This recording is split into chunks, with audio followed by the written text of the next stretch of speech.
톨스토이 단편선 촛불. 아직 농노가 해방되지 않았을 때의 일이다. 그 무렵 지주 중에는 별별 사람이 다 있었다. 자신도 언젠가는 죽을 거라는 사실을 잊지 않고 하나님을 공경하며 농노를 불쌍히 여기는 자가 있는가 하면 누구보다 형편없는 자도 있었다. 그 중에서도 농노 출신으로 단번에 귀족이 된 지주, 말하자면 개천에서 나와 높은 사람들 틈에 끼인 무리들만큼 나쁜 자도 없었다. 그 같은 자들 때문에 농민들의 살림은 더욱 궁핍해지고 있었다. 농군들은 부역을 잡히고 있었는데 땅은 충분하겠다, 토질도 좋겠다, 물도 풀밭도 숲도 모든 것이 남아돌 정도로 넉넉하여 아무런 문제가 없었다. 그런데 지주는 다른 소유주에 있던 농군 출신 하인을 그 토지에 마름으로 앉혔다. 마름은 권력을 잡자 농민을 학대하기 시작했다. 자신도 한 가정의 가장으로 아내와 이미 출가한 딸이 둘이나 되고 돈도 벌 만큼 벌었으므로 그렇게 야박하게 굴지 않아도 안락하게 살아갈 수 있었는데 욕심이 너무 많다 보니 나쁜 길로 빠져버린 것이었다. 그는 우선 농민들에게 정해진 길 이상으로 일을 시켰다. 기와 공장을 세워 남자 여자 할 것 없이 끌어다가 일을 시켰고 만들어낸 기와를 팔아먹기 시작했다. 농민들은 모스크바에 있는 지주를 직접 찾아가 호소했으나 뜻대로 되지 않았다. 지주는 농군들을 쫓아 돌려보낼 뿐 마름의 권력을 빼앗으려고 하지 않았다. 마름은 농민들이 지주에게 갔었다는 것을 알고 그 안갚음을 하기 시작했다. 그로 인해 농민들의 살림살이는 한층 어렵게 되었다. 게다가 농민 중에도 좋지 못한 자들이 있어 동료의 일을 마름에게 밀고 하여 서로가 서로를 함정에 빠뜨리려고 하였다. 이리하여 농민들의 단결은 엉망이 되어버렸다. 날이 갈수록 마름의 형편은 심해졌고 결국 농민들은 마름을 사나운 짐승보다 더 무서워하게 되었다. 마름이 마차를 타고 마을을 지나갈 때면 모두 높은 날이라도 온 것처럼 어떤 곳에든 재빨리 몸을 숨겨 눈에 띄지 않으려고 했다. 마름은 그런 모습을 보고 놈들이 날 무서워한단 말이야 하며 더욱 화를 내고 때리고 노역을 시키고 괴롭혔다. 그렇게 농민들은 쓰라린 꼴을 당해야 했다. 그 무렵 그런 좋지 못한 악인을 슬그머니 죽이는 경우도 많이 있었다. 그러자 마을 농민들도 그런 논의를 하기 시작했고 그 중에 그래도 배짱이 있다는 자가 먼저 말을 꺼냈다. 도대체 언제까지 저 악당을 내버려 둬야 하나? 어차피 죽기는 마이 일반이니 저런 놈은 차라리 죽여 없애자. 그러던 부활제 전날 농민들이 숲속에 모였다. 마름이 지주의 숲을 말끔하게 손질하라고 분부했던 것이다. 그들은 점심을 먹으러 모였을 때 의논을 하기 시작했다. 이래가지고야 이 어떻게 살아가겠나. 이 저놈은 우리를 송두리째 말려 죽이려나 봐. 과중한 노동으로 지쳐 쓰러질 정도로 쉴 겨를이 없지 않은가. 게다가 조금이라도 제 마음에 들지 않으면 무조건 두들겨 패지 않나. 세모는 어저마저 죽었고 안희심은 족쇄에 채워져 군역을 당했어. 도대체 우리는 더 이상 무엇을 기다리는가? 오늘 저녁 여기 와서 또 몹쓸 짓을 하기 시작했거든. 놈을 말에서 끌어내려 도끼로 한 대 꽝 치면 그것으로 일은 끝나네. 그리고 어딘가에 개처럼 파묻어버리면 발각될 리가 없어. 다만 한 가지 중요한 것은 모두가 마음을 합해서 발설하지 않기로 약속을 해야 해. 바실리 미나예프가 말했다. 그는 누구보다도 심하게 마름에게 원한을 품고 있었다. 마름은 일주일이 멀다 하고 바슬리를 때리는가 하면 그의 아내마저 빼앗아 자기 집 하녀로 만들어버렸던 것이다. 저녁이 되자 마름이 말을 타고 오더니 느닷없이 나무 베는 방식이 틀린다면서 야단이었다. 잘라놓은 나무떡이 속에서 잘려진 보리수 한 그루를 발견했던 것이다. 나는 보리수를 베라고 하지 않았다. 누가 베었나? 어서 나서지 못할까? 어디 보자. 모조리 두들겨 줄 테니. 그러자 누군가가 그것은 시도르의 구역이라고 말했다. 마름은 피가 나도록 시도르의 얼굴을 때렸다. 또 바실리 역시 나무를 적게 베었다고 가죽 채찍으로 실컷 두들긴 다음 자기 집으로 돌아갔다. 그날 밤 다시 농민들이 모였다. 바실리가 입을 열었다. 아니, 당신네들도 사람이란 말이오. 날짐승만도 못해. 해치운다고 입으로만 말하면서 막상 코앞에서는 잔뜩 움츠린 참새떼 같단 말이야. 동료를 배반해서는 안 된다. 기운을 내서 해치우자. 이렇게 연부르듯 하면서 막상 매가 날아오면 풀숲에 흩어져 버리니. 그러니까 매는 자기가 눈독 들였던 자를 붙잡아다가 요절을 내는 것이오. 매가 날아가고 그리고 나서야 참새들이 짹짹거리며 기어나와 살펴보더니 한 마리가 모자라자 대체 누가 없어졌나? 반익하구나. 아, 그놈은 그런 꼴을 당할 만해. 그만한 까닭이 있어 하는 시교. 당신네들이 꼭 그렇소. 배신하지 않겠다고 약속했으면 정말로 배신하지 말아야지. 놈이 시도르에게 손찌검을 했을 때 당신네들이 한 덩이가 되어 놈을 요절 냈어야 한단 말이오. 배신하지 않겠다. 해치우자. 이렇게 하다가도 매가 덤벼들면 혼비백산하여 숲으로 도망쳐버리니. 어이구. 농민들은 다시 의논을 한 후 마침내 마름을 죽이기로 결정을 내렸다. 마름은 부활제가 시작되면 쌀보리를 뿌릴 준비로 지주의 밭을 갈아야 한다고 명령했다. 농민들은 사람을 어떻게 알고 하는 수작이냐고 분개하며 바슬리의 집 뒷곁에 모여 다시 의논했다. 놈이 하늘 무서운 줄 모르고 아무 꺼리낌 없이 이런 짓을 하려 들다니 정말 때려 죽여야 해. 어차피 언젠가는 죽을 목숨 아닌가. 그때 페트로시카 미헤예프가 왔다.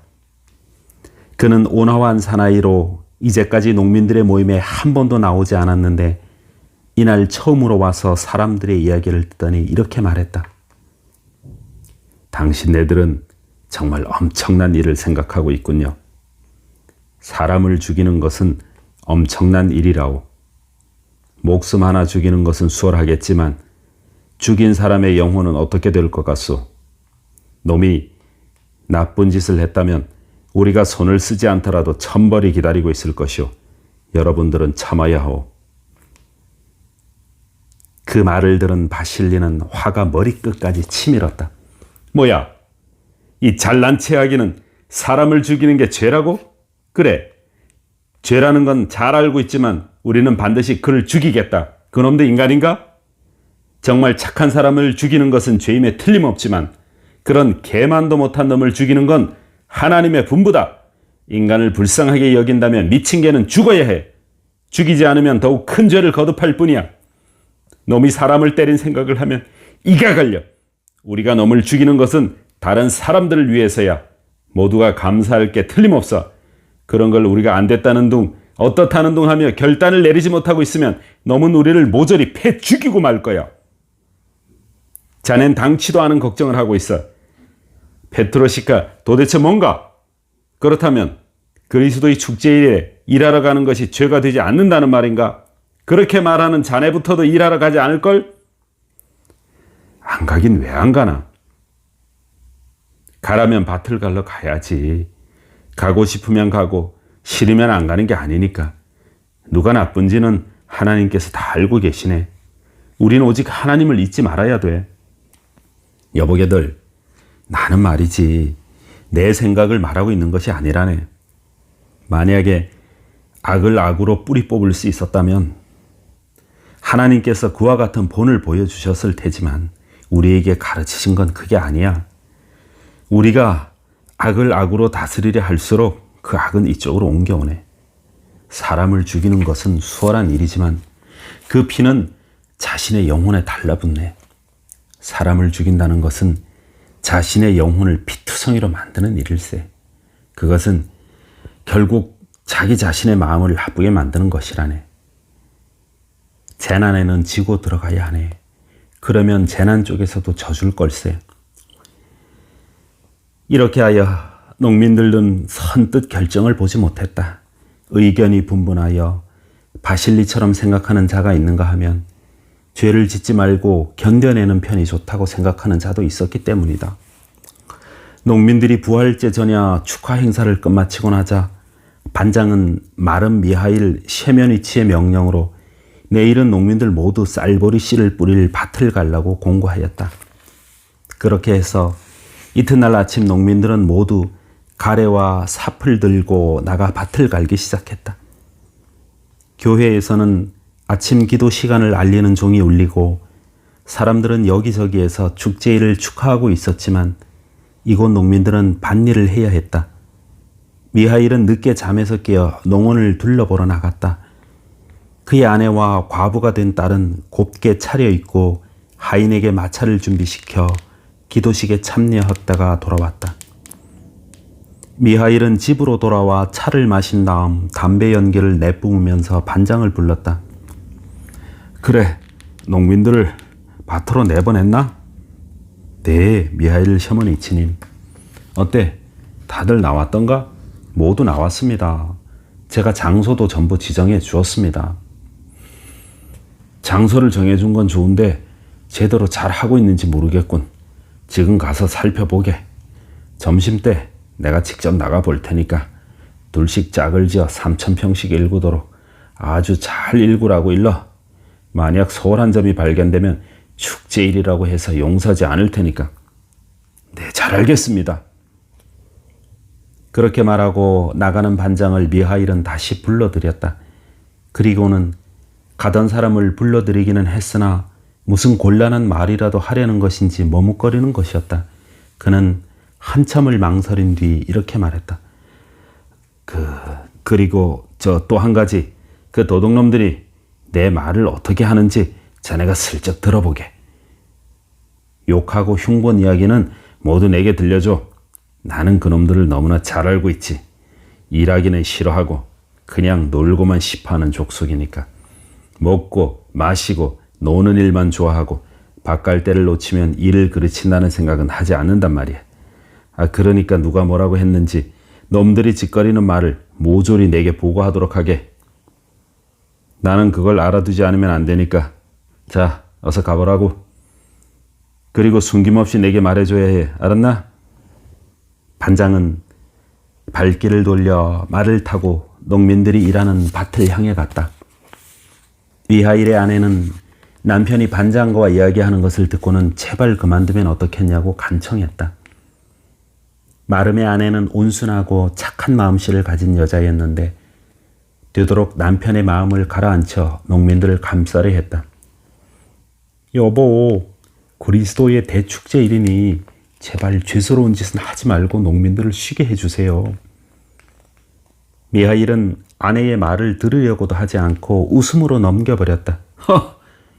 한동안 따끔한 맛을 보여주지 않았더니 당신 아주 건방져졌군. 이 별 참견을 다 하고 나서다니. 당신에 관해 좋지 않은 꿈을 꾸었어요. 제발 제 말대로 농민들에게 오늘만은 일을 시키지 마세요. 안 된다니까 자꾸 그러는군. 맛있는 음식을 배불리 먹고 지내니까 채찍이 어떻게 생긴 건지 모르는 모양이군. 당신도 조심해. 미하일은 벌컥 화를 내면서 불이 남아있는 파이프로 아내 입을 쿡 찌르고는 식사 준비나 하라며 내쫓았다.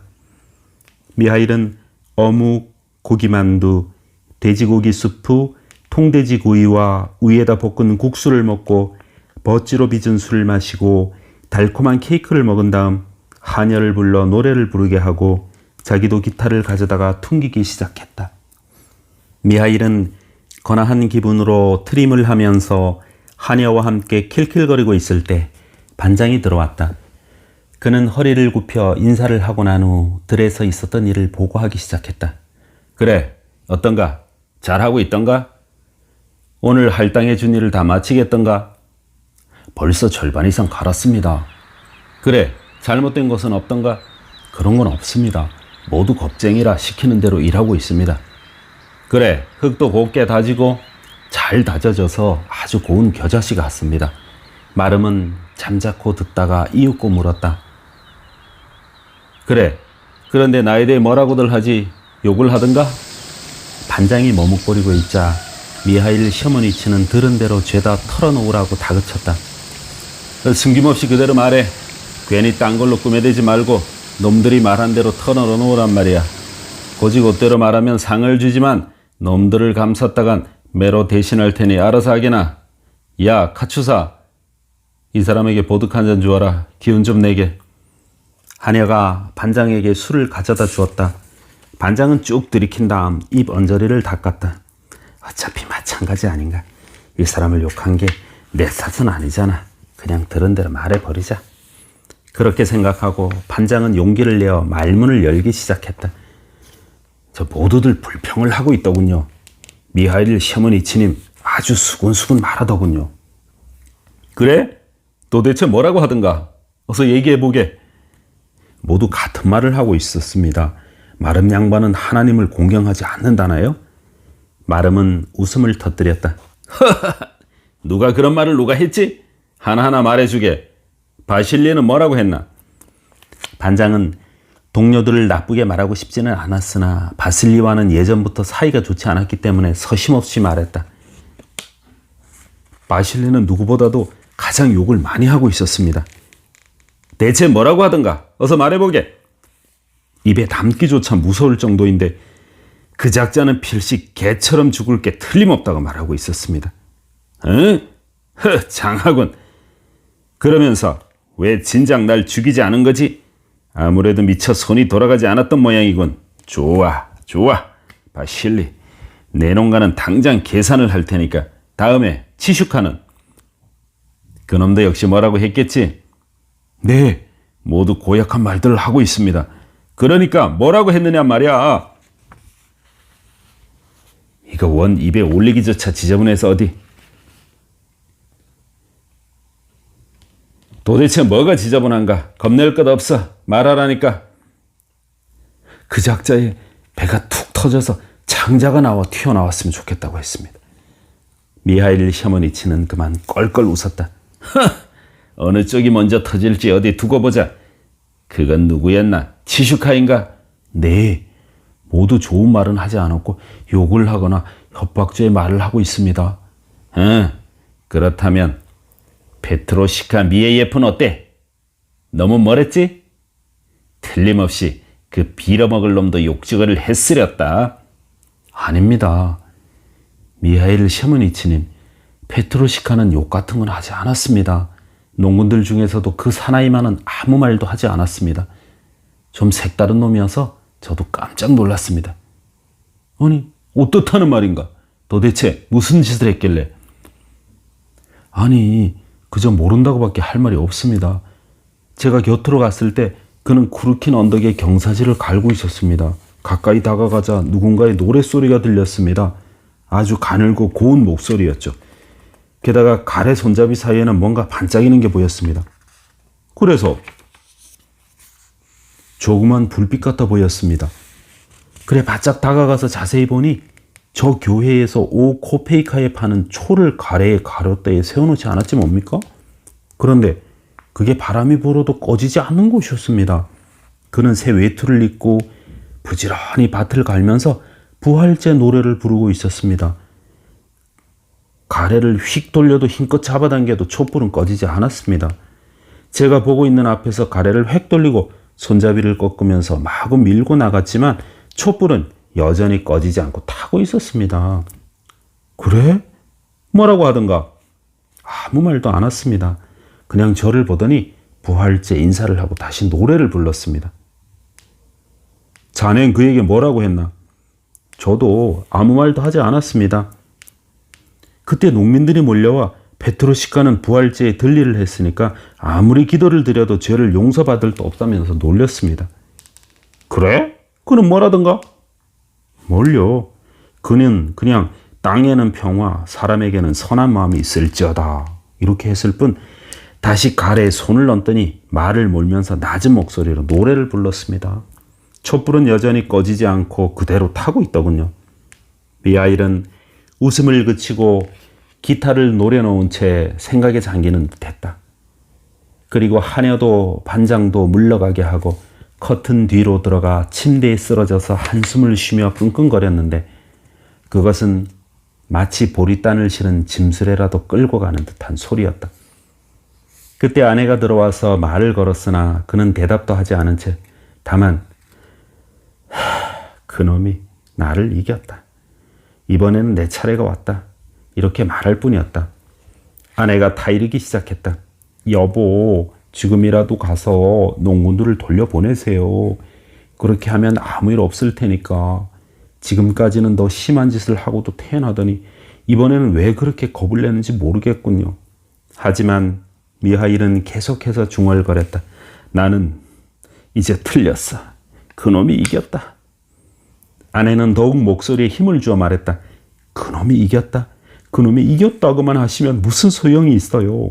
그보다도 어서 가서 농민들의 일손을 멈추게 하세요. 모든 일이 잘 될 테니까요. 자, 어서요. 나가서 말에 안장을 놓으라고 하겠어요. 이윽고 말이 끌려 나왔다. 아내는 남편을 타일러 지금부터라도 들에 나가 농민들을 집으로 돌려보내도록 했다. 미하일은 말을 타고 들로 나갔다. 마을 입구에 이르자 어떤 안악이 마을 문을 열어주었다. 그의 모습을 보기가 무섭게 어떤 사람은 뒷곁으로, 어떤 사람은 집 모퉁이로, 어떤 사람은 채마밭으로 도망치느라고 야단이었다. 미하일 셰머니치는 마을을 빠져나가는 문에 이르렀다. 문이 닫혀 있어 말에 올라앉은 채로는 문을 열 수가 없었다. 문 열어라! 문 열어라! 그는 소리쳤다. 그러나 아무도 대답하는 자가 없었다. 그는 말에서 내려 손수 문을 열었다. 그리고 다시 말을 타려고 한쪽 발을 등자에 걸면서 훌쩍 몸을 날려 안장에 걸터 앉으려는 순간 그만 말이 돼지에 놀라 옆에 울타리에 부딪히고 말았다. 그러자 몸이 무거운 그는 안장에서 몸을 가누지 못한 채 말에서 떨어져 울타리에 세게 부딪혔다. 그 울타리 중에는 한쪽 끝이 뾰족하고 다른 것보다도 길게 튀어나온 말목이 있었는데 미하일은 그만 그 말목에 배가 걸리고 말았다. 그것을 베겨낼 장사가 어디 있었겠는가. 그는 배가 찢어지면서 땅바닥에 털썩 떨어졌다. 농군들이 밭일을 마치고 돌아오고 있는데 문가에서 말이 콧김을 불어대며 안으로 들어가려고 하지 않았다. 이상한 생각이 들어 주위를 살펴보니 미하일이 벌렁 낮아뻗어 있지 않은가. 양팔은 좌우로 벌리고 눈은 부릅뜬 채 창자는 터져나오고 피가 괴어 물 웅덩이처럼 되어 있었다. 돼지가 그를 빨아들이지 않은 것이다. 농군들은 깜짝 놀라 뒷길로 말을 몰아 달아났다. 다만 페트로시카 미헤예프만이 말에서 내려 미하일 곁으로 다가갔다. 이미 숨이 끊어져 있었다. 그는 미하일의 눈을 감겨주고 짐수레에 말을 메어 아들과 함께 시체를 실은 다음 지주의 저택으로 갔다. 지주는 일체의 사정 이야기를 듣고는 농민들에게 부역을 시키지 않고 소장료만 바치게 했다. 농민들은 하나님의 힘은 악을 악으로 갚는 데 있는 것이 아니라 착한 일 가운데 있다는 것을 깨닫게 되었다.